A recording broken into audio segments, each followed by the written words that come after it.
Kattanam cake world നമ്മളെ സമീപിച്ചത് ഈ സ്ലഡ്ജ് അടിഞ്ഞത് മൂലമുള്ളൊരു പ്രശ്നവുമായി ബന്ധപ്പെട്ടാണ്. നമ്മളുടെ ട്രീറ്റ്മെൻറ്റ് ആരംഭിച്ചത് ഓഗസ്റ്റ് 1-ാം തീയതിയാണ്. ഓഗസ്റ്റ് 1-ാം തീയതി നമ്മൾ ട്രീറ്റ്മെൻറ്റ് ആരംഭിച്ചു. ഓഗസ്റ്റ് 11-ാം തീയതി നമ്മൾ അവിടെ എന്താണ് വ്യത്യാസമെന്ന് അറിയാൻ വേണ്ടിയിട്ട് നമ്മളവിടെ ചെന്നപ്പോഴുള്ള റിസൾട്ടാണ് നിങ്ങൾ ഇനി അടുത്ത വീഡിയോയിൽ നമ്മൾ കാണാൻ പോകുന്നത്. നമ്മുടെ ഈ ഹോട്ടല്, റെസ്റ്റോറൻറ്റ്, അതുപോലെ ഫുഡ് ഐറ്റമായിട്ട് ബന്ധപ്പെട്ട് ഈ നേരിടുന്ന ഏറ്റവും വലിയൊരു ബുദ്ധിമുട്ടെന്ന് പറയുന്നത് തന്നെയല്ലേ ഇത് തന്നെയാണ്. കാരണം ഈ ഓയിൽ അടിഞ്ഞു കഴിഞ്ഞാൽ തീർച്ചയായിട്ടും ബ്ലോക്ക് ആവും. അതെ, ഒരിക്കലും ബ്ലോക്ക് ആവും. പക്ഷെ ആ ബ്ലോക്ക് ആവാതിരിക്കാനായിട്ട് ഏറ്റവും ബെറ്റർ ആണ്. പിന്നെ അത് അങ്ങനെ ഒരു മാറ്റം ഏതായാലും കൊണ്ടുവരാനായിട്ട് തീർച്ചയായിട്ടും ഉറപ്പായിട്ടും ഇതിന് എന്തായാലും നല്ല റിസൾട്ടാണ്. നിങ്ങൾക്ക് ഇപ്പൊ ഏറ്റവും ഇതുമായിട്ട് ബന്ധപ്പെട്ട് നിൽക്കുന്നത് ഹെൽത്തുകാരാണല്ലോ.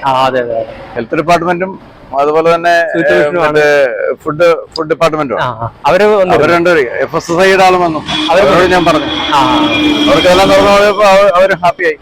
കാരണം അവർക്കത് കണ്ടിട്ട് വളരെ അതിശയം തോന്നി. ആണല്ലേ?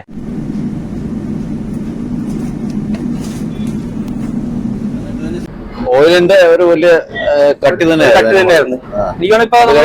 അത് കഴിഞ്ഞിട്ട് ഇപ്പോ അത് പതിയെ ലയിക്കാൻ തുടങ്ങി. അതിപ്പം ഇപ്പൊ വെള്ളമായിട്ട് കാണാം. പണ്ട് ഇപ്പൊ ഒരു ലാർവ വന്നിട്ടുണ്ട്. ഇത് നശിച്ചു പോകും. ഇതും ശരിക്കും കഴിയുമ്പോഴത്തേക്ക് നശിച്ചു പോകും.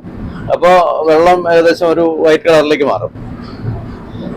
ഇനി ഒരു നമ്മളിപ്പോ രണ്ടാഴ്ച കൊണ്ടാണ് ഈ ഒരു മാറ്റം വന്നിരിക്കുന്നത്. ശരിക്കും പറഞ്ഞാൽ ഇന്നിപ്പോ നമുക്ക് ഇവിടെ ഇരിക്കാം. അതെ, നേരത്തെ മണം കാരണം ഒരു രക്ഷയില്ല. ഒരു പ്രശ്നമില്ല. ഇപ്പൊ നമ്മൾ അന്ന് തുറന്നു നോക്കിയപ്പോഴും ഇതുപോലെ ഇതിനകത്ത് ഭയങ്കര മണവും വേറെ നമുക്ക് അങ്ങോട്ടും ഇങ്ങോട്ടും എടുക്കാൻ പറ്റാത്ത അവസ്ഥയായിരുന്നു. നോക്കിയേ, ഇപ്പൊ ഓയിലില്ല.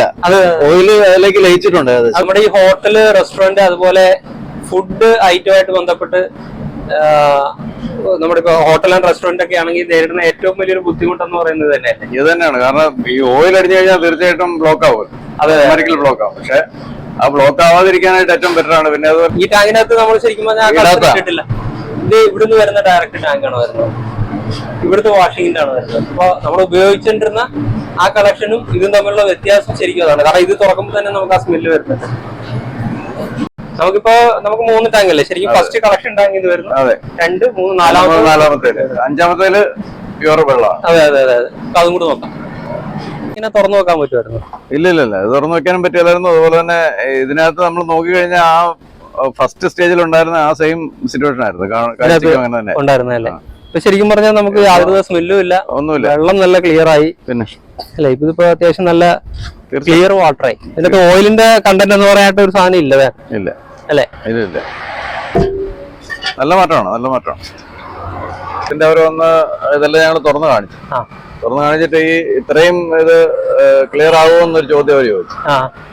ഇങ്ങനെ ക്ലിയർ ആക്കാൻ പറ്റുമോ ചോദിച്ചു. കാരണം ഇത് നിങ്ങൾ എന്താ പൗഡർ ഇടുന്നത്? അപ്പൊ ഞാൻ അതിന്റെ ഡീറ്റെയിലും നിങ്ങളുടെ കവറിന്റെ ഇതൊക്കെ അവർക്ക് കാണിച്ചു കൊടുക്കും. അപ്പൊ അവര് റെഫറൻസ് കൊടുക്കാം പറഞ്ഞിട്ടുണ്ട്. ഇതിപ്പോ നമ്മൾ ഇപ്പൊ നമുക്ക് തന്നെ ഒരു കണ്ടിന്യൂസ് പ്രോസസ് ആക്കാൻ പറ്റുന്നില്ല. കാരണം നമ്മൾ ചിലപ്പോ പുള്ളിക്കാരനെ ഇടുന്നു, ചിലപ്പോ ഇടാതിരിക്കും, അങ്ങനെയൊക്കെ. എന്നിട്ട് പോലും ഈ ഒരു റിസൾട്ട് നമുക്ക് എന്തായാലും നല്ല റിസൾട്ടാണ്. നമുക്കിപ്പോ ഈ ഓയില് പ്രശ്നം ഒരു ചെറിയ കാര്യമൊന്നും അല്ല. നമുക്ക് വന്ന റിസൾട്ട് മാത്രമേ നമ്മൾ പറയുന്നുള്ളൂ. നമുക്ക് പിന്നെ നമുക്ക് എന്തായാലും നല്ല റിസൾട്ടാണ്.